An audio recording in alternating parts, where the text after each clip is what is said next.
அன்பானவர்களே, அன்பு வணக்கங்கள். தொடர்ந்து பல்வேறு கேள்விகளை கேட்டு வருகிறீர்கள். இந்த கேள்விகளுக்கெல்லாம் விடை, தெளிவு கிடைக்க வேண்டும் என்றால் நாள்தோறும் வெளிவருகின்ற வீடியோக்களை நீங்கள் தொடர்ந்து பார்த்து வந்தால்தான் உங்கள் கேள்விக்கான விடை அதில் கிடைக்கும். மிக தெளிவாக சில விஷயங்களை நான் கூறி வருகிறேன். ஆனால் நீங்கள் எப்போதோ ஒரு வீடியோவை பார்க்கிறீர்கள், அதற்கப்பால் பல்வேறு கேள்விகளை கேட்கிறீர்கள். நான் தொலைபேசியில் நேரடியாக பேசுவது இல்லை. கைபேசியை நான் கையில் வைத்துக் கொள்கின்ற பழக்கமும் இல்லை. உங்களுக்கு எந்த சந்தேகம் இருந்தால் வாய்ஸ் மெசேஜ் பேசி அனுப்புங்கள். எனக்கு எப்போது ஓய்வு கிடைக்கிறதோ அப்போது அதை நான் கேட்டு அதற்கு பதிலை தரும்படி சொல்லுவேன். உங்களுக்கு பதில்கள் கிடைக்கும். ஆனால் தொடர்ந்து ஒரு பதிலை தந்தால் மறுபடியும் கேள்விகளை கேட்கிறீர்கள். தொடர்ந்து பதிலை நாள்தோறும் கூறிக்கொண்டிருக்க முடியாது.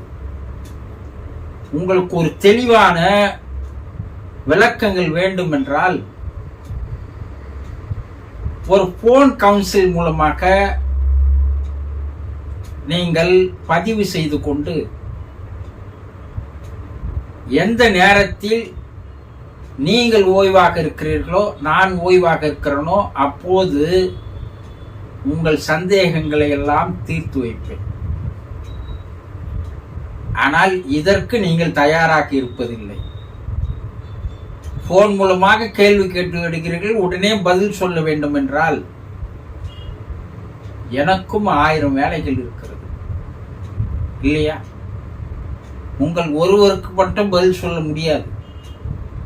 ஒரு நாளைக்கு 300 கேள்விகள் வருகிறது. 300 பேருக்கும் பதில் சொல்ல வேண்டும் என்றால் நாள் முழுவதும் நான் இதற்காகவே செலவு செய்து கொண்டிருந்தால் என் நிலைமை என்ன ஆவது?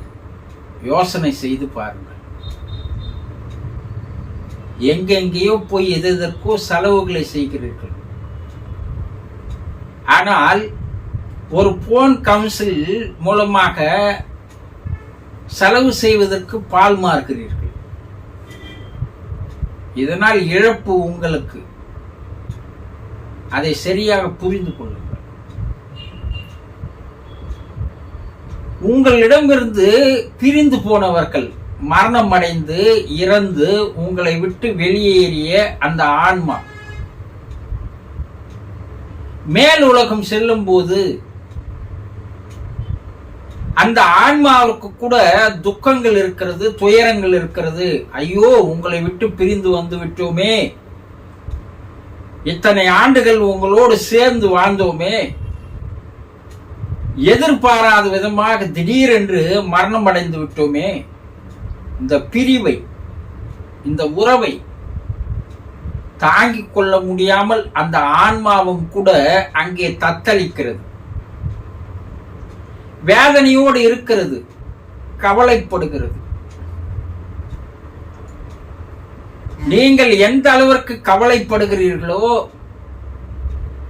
வேதனைப்படுகிறீர்களோ, அதை விட பல மடங்கு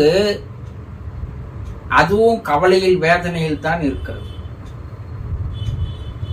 ஆனா அங்கே இருக்கின்ற உயர்நிலை ஆன்மாக்கள்,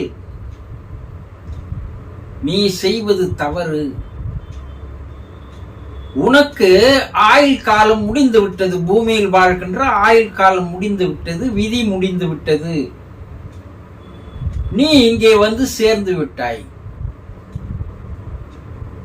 இதற்காக நீ துக்கப்படுவதோ, துயரப்படுவதோ, வேதனைப்படுவதோ, கவலைப்படுவதோ அர்த்தமில்லாத விஷயம். இங்கே நீ இந்த ஆன்ம உலகில், ஆவி உலகில் நீ எப்படி வாழ வேண்டும் என்பதை தெரிந்து கொண்டு அடுத்த பிறப்பிற்கு நீ முன்னேறி செல்வதற்குண்டான வழிகளை நீ தேட வேண்டுமே தவிர, சென்றதையே நினைத்து வேதனைப்பட்டு கொண்டிருந்தால் உன்னால் மேற்கொண்டு உயர முடியாது, முன்னேற முடியாது. அந்த துன்பத்திலேயே தான் நீ துழன்று கொண்டிருக்க வேண்டும் என்று எனக்கு ஆறுதல்களை கூறி என்னை மனப்பக்குவம் அடைய செய்தார்கள் உயர்நிலை ஆன்மாக்கள் என்று உங்களிடமிருந்து பிரிந்து போன அந்த ஆன்மா கூறுகிறது. அதே நேரத்தில் அந்த ஆன்மா உங்களிடம் சில வேண்டுதல்களை வைக்கிறது, கோரிக்கைகளை வைக்கிறது. என்ன அது வேண்டுதல்கள், கோரிக்கைகள்? என்னை நினைத்து நீங்கள் கவலைப்பட வேண்டாம், துன்பப்பட வேண்டாம், வேதனைப்பட வேண்டாம், கலங்கி நிற்க வேண்டாம். இந்த பிரிவு என்பது ஏற்கனவே நிர்ணயிக்கப்பட்டது. அந்த நேரம் வந்தது, காலம் வந்தது, நான் வந்து விட்டேன். ஆக இதை யாராலும் தடுத்து நிறுத்த முடியாது. இறப்பு என்பது வந்துத்தான் ஆகும். நானும் ஆரம்பத்தில் இதையெல்லாம் புரியாமல் இருந்தேன். எனக்கு புரிய வைத்தார்கள். என் ஆன்மா சாந்தி அடைவதற்குண்டான வேலைகளை உயர்நிலை ஆன்மாக்கள் எனக்கு செய்கின்றன, உதவி புரிகின்றன, ஆலோசனை தருகின்றன, அறிவுரைகளை தருகின்றன, ஆறுதல்களை தருகின்றன. ஆனால் தடையாக இருப்பது நான் அல்ல, நீங்கள். நீங்கள் வேதனைப்பட்டுக் கொண்டு, துயரப்பட்டுக் கொண்டு, கலங்கி நின்று கண்ணீர் விட்டால் நான் எப்படி சந்தோஷமாக இருக்க முடியும்? இங்கே நிம்மதி இல்லாமல் இருக்க முடியும்? சிறிது யோசித்து பாருங்கள்.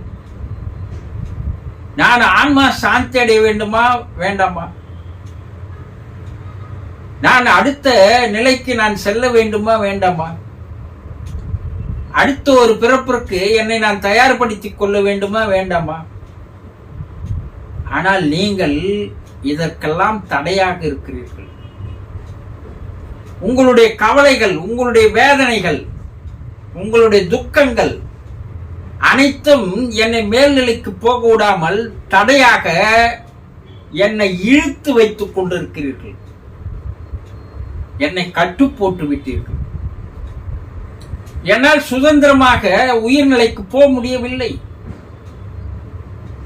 கால் கட்டு போட்டது போல என்னை உங்களுடைய இந்த துக்கத்திலும் வேதனையிலும் கவலையிலும் என்ற அந்த கட்டு என்னை சுதந்திரமாக இருக்க விடாமல் ஒரு கூண்டுக்குள் இருக்கின்ற பறவை போல என்னை நீங்கள் அடைத்து வைத்திருக்கிறீர்கள். இது நியாயமா? இது நடந்துத்தானே ஆக வேண்டும். நீங்கள் எத்தனை காலத்திற்கு தான் இந்த துக்கத்தில் இருப்பீர்கள்? சிறு சிறிதாக மனதை ஆறில் படுத்திக் கொள்ளுங்கள். இதிலிருந்து வெளிவாருங்கள். எனக்கு உயர்நிலை செல்வதற்காகவாவது தயவு செய்து உங்களுடைய நிலையை நீங்கள் மாற்றிக்கொள்ளுங்கள். நீங்கள் மாற்றிக்கொள்ளாமல் அடம்பிடித்துக் கொண்டே இருந்தால் நான் என்ன செய்வது? பிள்ளை பாசம் என்னை தடுத்து நிறுத்துகிறது. கணவனுடைய ஆறுதல் இல்லை என்ற கவலை என்னை தடுத்து நிறுத்துகிறது. இப்படி ஏதோ ஒரு காரணத்தை சொல்கிறீர்கள். நீங்கள் பூமியில் வாழ்வதற்கு இறைவன் ஏதோ ஒரு காரணத்தை வைத்துத்தான் உங்களை அங்கே வைத்திருக்கிறார். இதை சரியாக புரிந்து கொள்ளுங்கள். எனக்கு உண்மையிலேயே என் மீது உங்களுக்கு பாசம் இருந்தால், அன்பு இருந்தால், நேசம் இருந்தால், உங்களை நீங்கள் பக்குவப்படுத்திக் கொள்வதுதான் நீங்கள் எனக்கு செய்கின்ற முதல் நன்றியாகும். இந்த துக்க வேதனையிலிருந்து வெளிப்பட்டு என்னுடைய ஆன்மா சாந்தி அடைவதற்கு உண்டான பிரார்த்தனைகளை நாள்தோறும் செய்யுங்கள். நாங்கள் இங்கே மனப்பக்குவம் பெற்றுவிட்டோம், நீங்கள் இறைநிலைக்கு சென்று இருக்கிறீர்கள், எனக்கு நீங்கள் எப்போதும் உறுதுணையாக இருப்பீர்கள் என்ற நம்பிக்கை எனக்கு இருக்கிறது. ஆகவே நீங்கள் மேல்நிலைக்கு போவதற்கு எங்களுடைய பிரார்த்தனை உங்களுக்கு உதவிகரமாக இருக்கும் என்று நீங்கள் பிரார்த்தனை செய்ய ஆரம்பித்தால் உங்களுடைய அந்த பந்தபாச கட்டுக்களில் இருந்து நான் விடுபட்டு இறைவன் என்னை அடுத்த நிலைக்கு அழைத்து செல்வதற்கு காத்து கொண்டிருக்கிறான். நான் அடுத்த நிலைக்கு செல்வேன். இதெல்லாம் புரிந்து கொள்ளுங்கள், தயவு செய்து புரிந்து கொள்ளுங்கள் என்று உங்களை விட்டு பிரிந்து போன ஆன்மா உங்களிடம் இந்த கெஞ்சுதலை வேண்டுதலை வைக்கிறது. இதை தயவு செய்து புரிந்து கொள்ளுங்கள். ஐயோ, என்னால் தாங்க முடியவில்லையே, வேதனையிலிருந்து வர முடியவில்லையே, துக்கத்திலிருந்து வெளிவர முடியவில்லையே, நான் என்ன செய்வது என்று எல்லாம் புலம்பிக் கொண்டிருந்தால் எனக்கு நீங்கள் தீங்கு செய்கிறீர்கள், தடங்கள் ஏற்படுத்துகிறீர்கள் என்ற அந்த ஆன்மா உங்களிடம் பேசுகிறது. இதை நீங்கள் சரியாக புரிந்து கொண்டு தயவு செய்து மனப்பக்குவம் அடைந்து அந்த ஆன்மா நல்லபடியாக சாந்தி அடைவதற்குண்டான பிரார்த்தனைகளை தயவு செய்து செய்து வாருங்கள். புரிந்து கொண்டீர்களா? சந்தோஷம்.